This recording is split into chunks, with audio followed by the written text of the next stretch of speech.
সংসার মানে শুধু ছাদ আর দেয়াল নয়, এখানে ভালোবাসা, বিশ্বাস ও সহনশীলতার আরেকটা নাম।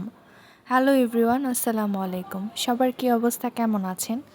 আশা করছি সবাই ভালো আছেন। আলহামদুলিল্লাহ, আমরাও বেশ ভালো আছি। আজকে বাগানে এসেছি, অর্থাৎ বারান্দায় এসেছি। বারান্দায় এসে দেখলাম আসলে আমার যে বরবটি গাছটা ছোট, তার মধ্যে অনেকগুলো বরবটি হয়েছে এবং সেগুলো বেশ বড়ও হয়ে গিয়েছে। আজকে আসলে আমি এখান থেকে শাক তুলবো, আর এই কুমড়ো শাকগুলো একটু বড় বড় হয়েছে, ডালগুলো কেটে দিব। এখান থেকে হচ্ছে আমি এই শাক পাতাগুলো তুলে আজকে রান্না করব বলতে এগুলো হচ্ছে আগামীকাল হচ্ছে আমার হাজব্যান্ড যেহেতু চলে যাবে, তাই চিন্তা করলাম তাকে কিছু রান্না করে দিয়ে দিই। তো এই শাকগুলো দিয়ে ছোটো আলু দিয়ে আমি তরকারি রান্না করব। তো আগের দিন আমি এগুলো তুলে রেখেছি, আর তরকারিটা রাতেই রান্না করে রাখবো। সকালে যেহেতু একদম ফজরের সময়ও চলে যাবে, তখন রান্না করার সুযোগ নেই, তাই আগের দিন তুলে এগুলো ধুয়ে কেটে বেছে রেখে দিব, রাতেই রান্না করে রাখবো যাতে সকালে দিয়ে দিতে পারি। তো শাকগুলো এত বড় বড় হয়েছে, দেখতেও খুব সুন্দর লাগছিল। তো এদিকে আমি একদম 5টা বাজে উঠে ফ্রেশ হয়ে নিয়েছি। এদিকে ফজরের নামাজটা পড়বো, আর হচ্ছে তরকারিটা জালে বসিয়ে দিয়েছি। রাতে হচ্ছে অর্ধেকটা রান্না করে রেখেছিলাম, আর এখন হচ্ছে বাকি ঝোলটা কমিয়ে নিব। আর অর্ধেকটা রান্না করে রাখলে হয় কি, মানে তাড়াতাড়ি হয়ে যায়, আর সকালে যেহেতু খুব তাড়াতাড়ি চলে যাবে, খাবারটা ঠান্ডা করে দিতে হবে।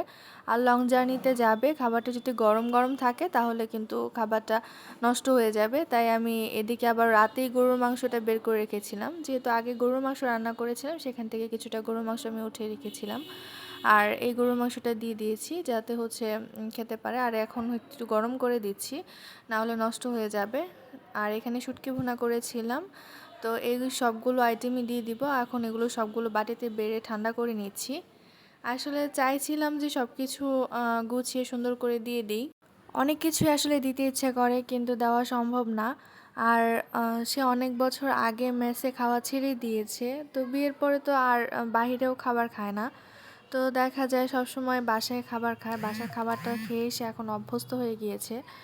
তো বাইরে বা মেসে খাবারটা যে খুব একটা ভালো হয় না, সেটা তো আমরা সবাই জানি। তো এখন সে আর এভাবে খেতে চায় না। তো আমি ওকে বিদায় করে দিলাম, একটু ঘুমিয়েছিলাম। এখন হচ্ছে বাবার বাড়ি চলে যাব আজকে। আমারও মনটা বেশ খারাপ, আসলে ভালো লাগছে না। তো এদিকে গাছগুলোর একটা ব্যবস্থা করে নিয়েছি, আর পাখিগুলোকে ছেড়ে পর্যাপ্ত খাবার দিয়ে দিয়েছি। আর যেহেতু আমি কয়েকদিন আসবো না, বন্দি অবস্থা থাকলে পাখিগুলোর ক্ষতি হবে, তো একটা রুমের মধ্যে থাকবে, সমস্যা নেই। আর এদিকে আমার ছেলে তো খুব খুশি, সে বাইরে যাবে। কিন্তু আমার আসলে ভালো লাগছে না সংসারে কাজকর্ম ফেলে এভাবে যেতে, তারপর সংসারটা ছেড়ে যেতে। কিন্তু তারপরও আসলে একা একা থাকাটাও সম্ভব না।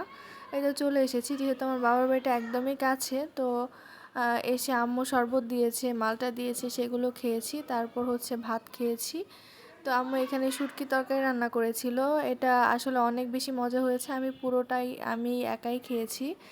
তো এইখানে আসলে মায়ের বাড়িতে থাকলে হয় কি, বাবার বাড়িতে থাকলে আয়েশ করে খাওয়া দাওয়া করা যায়, বসে বসে থাকা যায়, মানে কাজকর্ম নাই বললেই চলে। নিজের সংসারে তো কাজ করতে হয়, কিন্তু তারপরেও না ওইখানে একটা মায়া কাজ করে, ভালো লাগে থাকতে, কাজ করতে, প্রত্যেকটা জিনিসকে চোখের সামনে আগলে রাখতে।